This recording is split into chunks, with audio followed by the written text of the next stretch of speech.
Come talk to me, please. Ma'am. Come talk to me. They're on their way. Ma'am, what happened? When police in Iowa are called to a family's residence, they're met with a grisly scene and a blood-soaked woman sprawled over a man's lifeless body.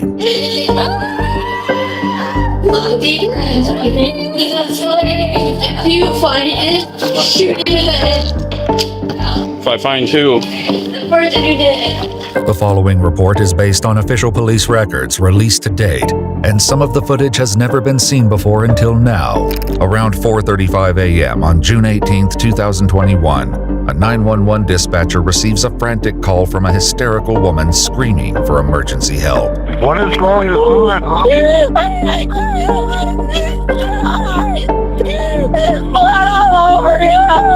My brother here.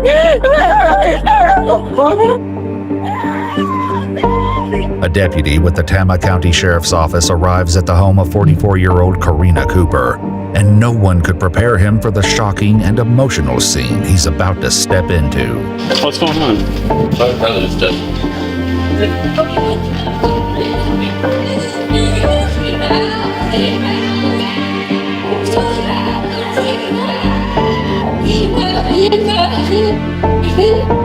Were you here all the time?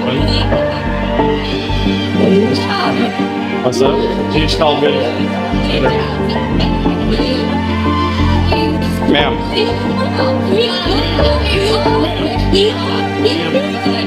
Talk to me, please. Ma'am. Talk to me. Come talk to me. They're on their way. Ma'am, what happened?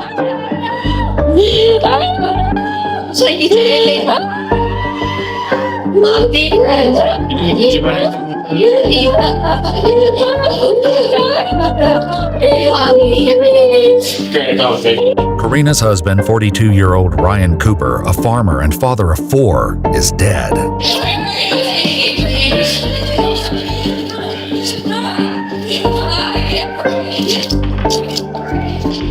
You find it, shoot him in the head.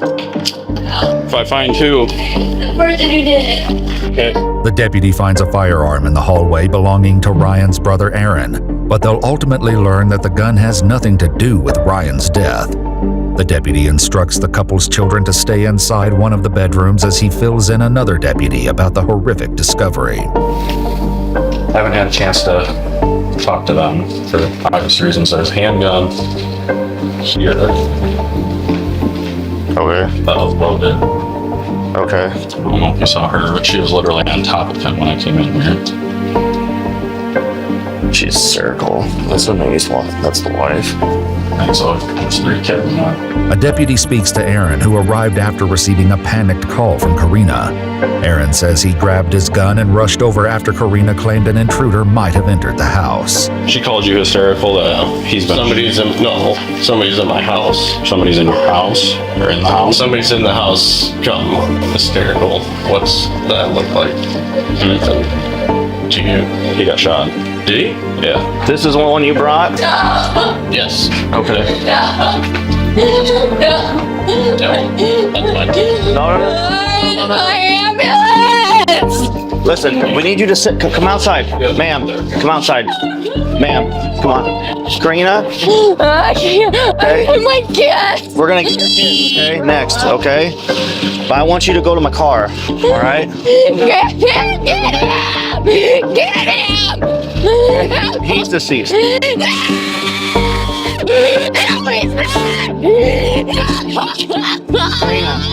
Karina. EMS and the medical examiner take a closer look at Ryan for injuries. They float around a theory that he could have died from a medical condition, since they don't see an obvious bullet wound. For sure there's somebody in the house. That's what she thinks. I don't know if it's 7 from 10. Did she say anything about hearing a gunshot? You want to come out here so we can talk? I want my baby. They're right there, okay? They're in your brother's truck, okay? But you didn't actually see anybody? Okay. So did he do that to himself? No way. No. Wait, Okay. I need my kid. Okay, they don't know what's happened yet.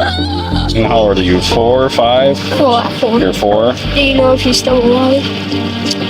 He's not. He's passed away. Okay? I hate to tell you that, but I don't want to lie to you either. I thought I heard her saying someone's here, but no one was here. And then he told me that Dad's dead. I'm gonna go make a baby. I need that to make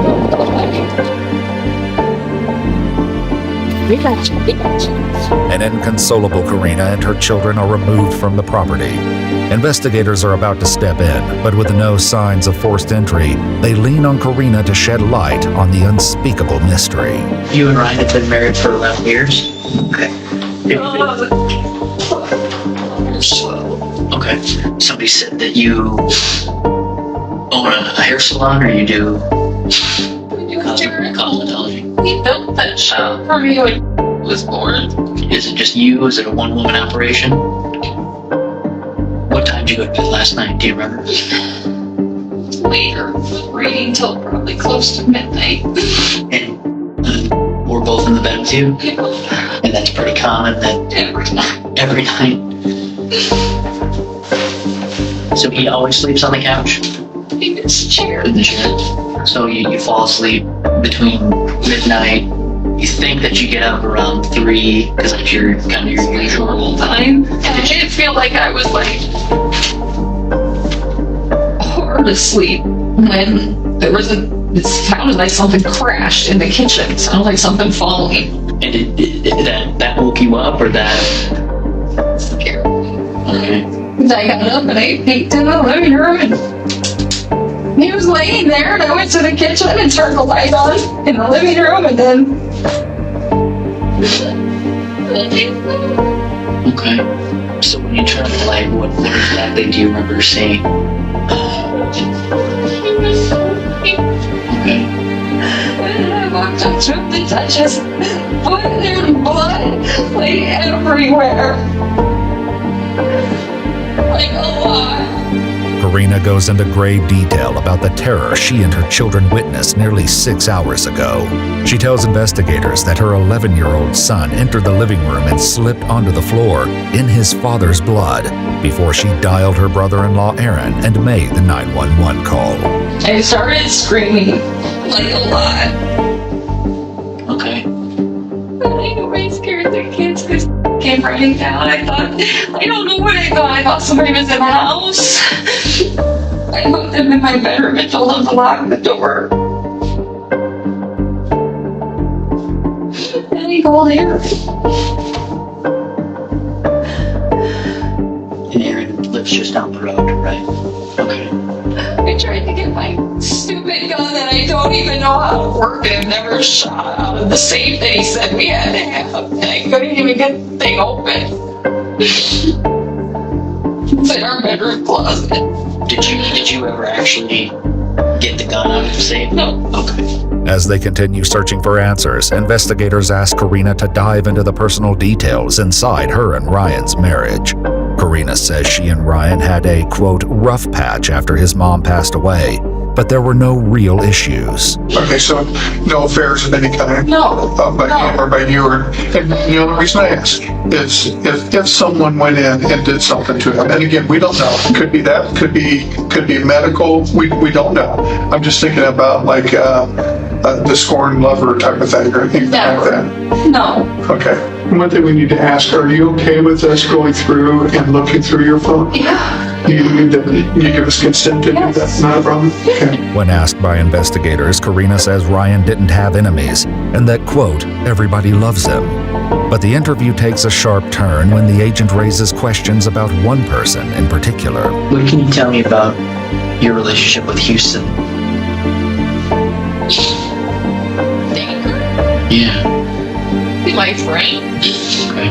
Investigators confront Karina about her ties to Houston William Danker, a 23-year-old local farmhand and single father of 2. Karina appears defensive about her past with Houston and says small-town gossip painted them as more than just friends. Last fall, there was a Snapchat that wasn't even meant for me. Okay, tell me about that. Supposedly, Ryan saw it, not me. He told me about it. It was something about a married woman and naked, seeing her naked or something like that. Okay. And Ryan saw it and confronted me, and I confronted Houston, who were friends on Snapchat, and that's it. What, And he swore up and down to all of us that it wasn't intended for me. This is dumb. we're trying to get to the bottom of dumb. Oh my God. We've talked about it with friends. That's how non-issue it became after we talked about it. That said something about, remember, I seen you naked, and something about a married woman. Has Houston seen you naked? No. God, no. Okay. He's 22 years old. No. To each their own. I'm just. Stupid town and their rumors. No. Okay. I come here. Okay. I watched his kids a couple times when his babysitter flaked. And I'm not trying to put words in your mouth, but it's safe to say that nothing is going on between you and Houston. Absolutely not. When's the last time you socially interacted with Houston? Or cut his hair or anything like that? Last fall. Later that afternoon, Houston is brought in for questioning. The investigator tells him his name was brought to his attention due to his alleged affair with Karina. The rumor that's going around is you and Karina were Snapchatting. Did that actually happen at some point? Yeah. Okay. When did that happen? Yeah. I mean, if it's once a week, twice, I mean, is it still going on? With me and Karina? Yeah. No, I mean, like I said, it's random Snapchat. Randomly? Yeah. And how long has that been going on for? Probably October, November time frame. What does Snapchat then entail? Is it like almost like texting something? Just like, oh, you don't have Snapchat? No. Oh, just like random picture. Like let's say you're sitting on the deck. After a long day of work, take a picture of beer and long day. You see what I'm saying? According to court documents, one Snapchat sent from Karina to Houston read, "Just fell even harder for you, which I don't think I could have been any more crazy over you than I already was." In another, Karina greeted him with, "Good morning, baby," followed by a series of sexually suggestive remarks. Do you still get your haircut there or no? Well, I did when I worked at Liquid Grove just because it was convenient. And then now with me working down in Van Horn, I don't have much time to really get my haircut. Mm-hmm. B, it's not right down the road. What I was told, and keep in mind this is sometimes second and third hand through people, is that Ryan found out that you were Snapchatting and she would then refuse to cut your hair. Did anything like that happen? No. Did Ryan never know about you two Snapchatting? Oh, yeah. Okay. Did she say something to you about it? No, I mean, you explain things a little bit more. Yeah. So any conversation that she's had with you, even if she deleted it, we can still get it. It's like FBI technology stuff. So right. We'll still be able to get that. There's no point in kind of dance. If you were screwing around with her or whatever, it doesn't make you a killer or anything like that, right? I'll put it this way. I'll completely dumb it down. So with me and Karina, the hard thing with all that rumor being spread is I was literally sitting there like I would say a gay best friend. According to court documents, the day before Ryan's murder, one Snapchat sent from Houston read, "Going to sleep with my hand on your very soon." Karina's response was, "Soaked just thinking of you. Will be downright embarrassing when I actually have to see you in person." Houston goes on to tell the investigator that Karina was not only his hairdresser, but she babysat his 2 children, which is how he claims the rumors began to swirl. You know how small towns talk, Exactly. Houston's kids are over at Karina's. He's nailing her, and then, And I guess that's probably where Ryan probably got upset. I think back to college, when we would get a little out of hand, like we'd send like a pic to somebody or something. Just, is there going to be anything like that between you and Karina or anything that you're like, well, look, we were friends, but maybe there might be something that the police might think is inappropriate. We're not going to find anything like that. As to his whereabouts in the hours leading up to Ryan's death, Houston tells the investigator that he was at work until approximately 7 p.m. He claims he got gas, then visited a few farms before heading home and going to bed around 11 p.m. The investigation deepens, and according to police records, the crime scene team finds a bullet casing inside the Cooper home, located near Ryan's recliner. The following day, Ryan's autopsy results are in. According to court records, the Iowa State Medical Examiner determined the manner of death as homicide, and that Ryan died of 2 gunshot wounds to the head. In the early evening hours, one day after Ryan's murder, investigators summon Karina back to the sheriff's office so they can deliver the information. But before they do, Karina is pressed to address the concerning gaps in her story. So take me back to when you first see him, right? You said that you see blood. What, in your head or in your gut, what do you think happened? I scream and I'm scared because I think somebody's in the house. I don't know why. I just think somebody's in the house because there was blood everywhere. You bought me a stupid gun I can't even use. And that's because you don't know how to, you don't scared of it. Okay. And this is my tough question, I guess, because I do blood pattern analysis for our department.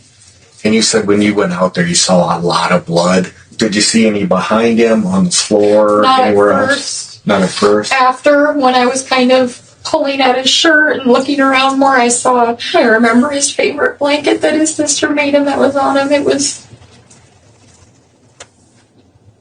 was like chunks of blood. Does that make sense? Yeah. Would you find like the little, you call chunks, we call, clotting? Like or, clots. Yeah. Is that what it looked like? Okay. Please be patient. Just give us 2 more minutes and we'll get a move on. Are you going to tell me what happened? Yeah. Karina sobs as she waits for details surrounding Ryan's autopsy results, and it isn't long before investigators decide to confront her with bombshell allegations. I'm going to tell you what the autopsy found, but I think you already know. He was shot, wasn't he? I swear I knew somebody was in the house. Okay. Was he? Okay, that he was shot. But Karina, that's where I think the story turns. Okay? I don't think anyone else is in the house. Me? I don't even know how to find. What? It wasn't him, and it wasn't me. It wasn't him. And it wasn't me. How was it me? Karina, no one else is in that house. Besides you and the 3 kids. I don't even know how to fire a gun. Karina, you know how to fire a gun. No, I don't. I don't know how to fire a gun. Well, I think you knew how to fire a gun on Thursday night. No, I didn't. Can't you see if I fired a gun or something? Sure, there's ways to do that, but you've taken a shower since you left the house, right? I was covered in blood. So that's not going to do us any good. Why would you get my husband? Because I think that this is a permanent solution to a temporary problem. Whatever's happening between you and your husband, whatever the issues are, okay? There are no issues. Because my husband sleeps in a chair in the living room? I'm not saying that. Because rumors flew last fall that I was sleeping with some kid? Karina, there's things that we can always prove and can't prove, right? Then prove it. Prove that what? Karina, listen, okay? Just listen. We're not yelling at you. And You're accusing me of killing my husband. well, the clot on his blood does not clot within 5 to 10 seconds. No one's does. He had chunks of things on him. Yeah, and so that means he died before you heard the loud noise. And he was shot more than once, so you would definitely have known what was going on. The other thing, Karina, is, we collect data. That's kind of what we do. We're a homicide unit. My husband, I want a lawyer and I want out of here. I did not shoot my husband. This is insane. I'm leaving. How do I leave? Without Karina's full cooperation, investigators turn their attention to hard evidence. According to police records, no firearm was found in the immediate vicinity of Ryan's body. Court documents say at least 3 handguns were seized from the Cooper residence, none of them matching the .22 caliber casing identified at the scene. 6 months after the murder, Karina received 2 life insurance payouts from Ryan's policy totaling nearly $540,000, raising the possibility of a financial motive. With no immediate concrete evidence, 2 years fly by as investigators quietly assemble their case. On May 4, 2023, one investigator approaches Karina at home, armed with indisputable digital evidence that sends her over the edge. Now we have trucks on GPS that are keeping, data of everything in front of them going down roads. So we can now overlay that and say who's been on the roads during a certain stretch of time on highways. And then we have satellite data. Well, somebody obviously came in. I'm sorry, and am I upsetting you somehow? Yeah, because once again, I'm feeling like I'm being accused of something. So Karina, at this point, the case fact shows that nobody did come into the house that night. Somebody did. And this is where you're upsetting me. Somebody obviously came in here. My husband's dead. He is, Karina. And we both know at this point why that is. Somebody came into my house and killed my husband. Karina. Get off my property. Karina, hey. This is the same that you did before. I haven't met you before. Go figure out who killed my husband. Yeah, well, we did. We did. No, you obviously did. Get off my property. I just want to talk to you because you're the one that knows what happened to Ryan that night. No, I don't. If I knew what happened to my husband, I'd be in jail because the motherfucker would be dead. With Karina refusing to provide answers, investigators revisit Houston in hopes he'll offer critical details or come clean about the affair. Information that could strengthen a case against Karina. You don't need to minimize it for us, Houston. Everybody knew it happened. We knew it happened. Would you say you had intercourse with her like 500 times or more? No. Like 100? No, literally once. One time you guys actually had intercourse? One time. Where was that at? In the shop. Did you stop having your hair cut by her as a result of being confronted by Ryan? I knew that was not my place to be, you know what I'm saying? I mean, I had already the guy's Cheerios. And seriously. No, I mean, seriously. The morning that Ryan dies or we find his body, there's a snap from you like, was it 5:00 a.m.? Early morning hours. What does it say? Something like, good morning. That's probably what it was. I mean, Reports of Karina and Houston's sexual relationship is what prompted investigators to file a search warrant for Snapchat. What they uncover is far more sinister than an extramarital affair, and they keep it close as the case unfolds. For now, they push for Houston's full cooperation about his suspected involvement. We don't want Karina to show up and say, I have I kept a conversation where Houston said he'd get rid of Ryan for me and we could be together. That's way out there. Right. Karina, all right, we got some paperwork for you. You have news about Ryan? Well, you're under arrest. What? Yep. So we're placing you under arrest. There's going to be some people at the sheriff's office that are going to be talking to you. Why am I under arrest? Well, my children are here. I need to get somebody here for them. Okay? We will have somebody come over here, and we'll certainly let you know what's going on with that. Investigators feel they have enough to charge Karina, and on February 19, 2024, she's taken into custody. The Snapchat evidence, however, proves that she didn't act alone. According to court records and the minutes leading up to Ryan's execution-style murder, Karina and Houston were exchanging messages. One message sent from Houston to Karina read, "Remember those casings? Remember those. No ifs, ands, or buts." Final messages include Karina telling Houston to go. Obviously, at this point, Karina's been arrested, has been for several months. This was not a you thing. This was Karina contributing in part to or pushing on this to end Ryan's life. Am I right in that? Or yes. How soon before this did Karina and you start to have that conversation of this could happen? Ryan could be killed, and we could have a life beyond this. When did that conversation start?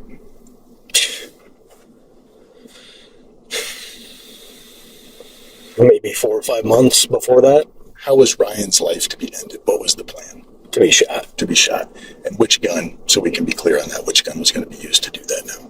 Ryan got shot with a .22 that I own. Who shot him? Who shot him? Karina. Houston tells investigators that he gave Karina the gun a few days before. Once Houston got the signal from Karina, he rode to her house on a four-wheeler, grabbed the gun from her driveway, and stored it in his closet. And although Houston says he wasn't the one who ultimately pulled the trigger, he admits that wasn't always the plan. And you've said, I'm going to do this for 4 or 5 months, and then literally is it the day before you're like, nah, Karina, I'm not going to do this. I couldn't do it. According to court documents, 3 years after 42-year-old Ryan Cooper's murder, Karina Cooper was charged with murder in the first degree. She pleaded not guilty. On September 19, 2025, Karina, at the age of 47, was found guilty of Ryan's murder and was sentenced to life in prison without parole. She was ordered to pay victim restitution. According to court documents, 27-year-old Houston Danker was arrested on April 29, 2024. He was charged with murder in the first degree and pleaded not guilty. On August 12, 2025, Houston withdrew his not guilty plea and entered a guilty plea to murder in the first degree. On October 3, 2025, Houston was found guilty of Ryan's murder and was ordered to pay the same victim restitution that was ordered to Karina. He was sentenced to life in prison without parole. Ryan's brother Aaron and his wife Heather now have custody of Karina and Ryan's children.